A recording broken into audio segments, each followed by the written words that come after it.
کچھ عرصہ پہلے تک سعودی عرب کو ایک مذہبی ریاست کے طور پر دیکھا جاتا تھا۔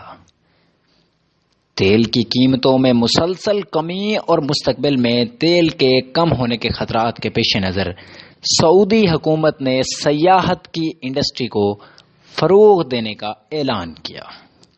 مغربی ممالک کی نظر میں مقبول نظر بننے کے لیے اور اپنے گزشتہ مذہبی امیج کو ختم کرنے کے لیے ولی عہد محمد بن سلمان نے ویژن 2030 کا اعلان کیا، جس کے مطابق سعودی عرب کو مذہبی ریاست سے لبرل ریاست کی طرف لایا جائے گا۔ رواں برس کے آغاز میں سینما گھروں کو کھولنے کے بعد حد تو تب ہوئی جب حال ہی میں جدہ میں ایک بڑے میوزک فیسٹیول کا انعقاد کیا گیا۔ اس فیسٹیول میں شرکت کے لیے جانے والوں کو آن لائن 3 منٹ میں ویزا دینے کی سہولت بھی متعارف کروائی گئی۔ واضح رہے کہ عازمین عمرہ و حج کو ویزا کے حصول کے لیے کئی دنوں تک خواری کا سامنا کرنا پڑتا ہے۔ سنت ابراہیمی پر عمل کرتے ہوئے رسول اللہ صلی اللہ علیہ وآلہ وسلم نے فتح مکہ کے موقع پر تمام بتوں کو نیست و نابود کر دیا تھا۔ رسول پاک صلی اللہ علیہ وآلہ وسلم کی وصیت تھی کہ جزیرہ عرب کو کافروں سے پاک کر دیا جائے۔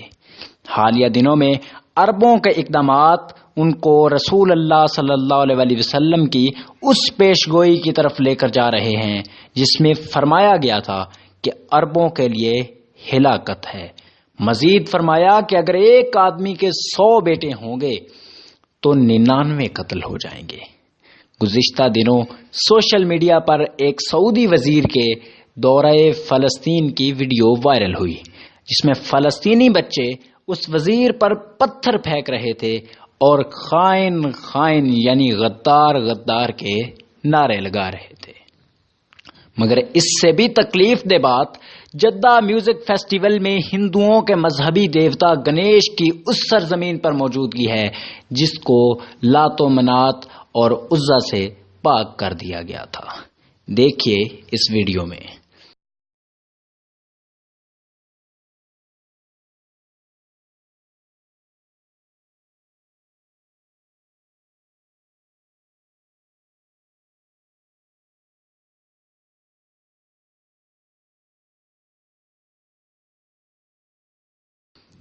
آخر میں اقبال کا وہ شعر میری زبان پر آتا ہے کہ بیچتا ہے ہاشمی ناموس سے دین مصطفیٰ، بیچتا ہے ہاشمی ناموس سے دین مصطفیٰ، خاک و خون میں مل رہا ہے ترکمان سخت کوش۔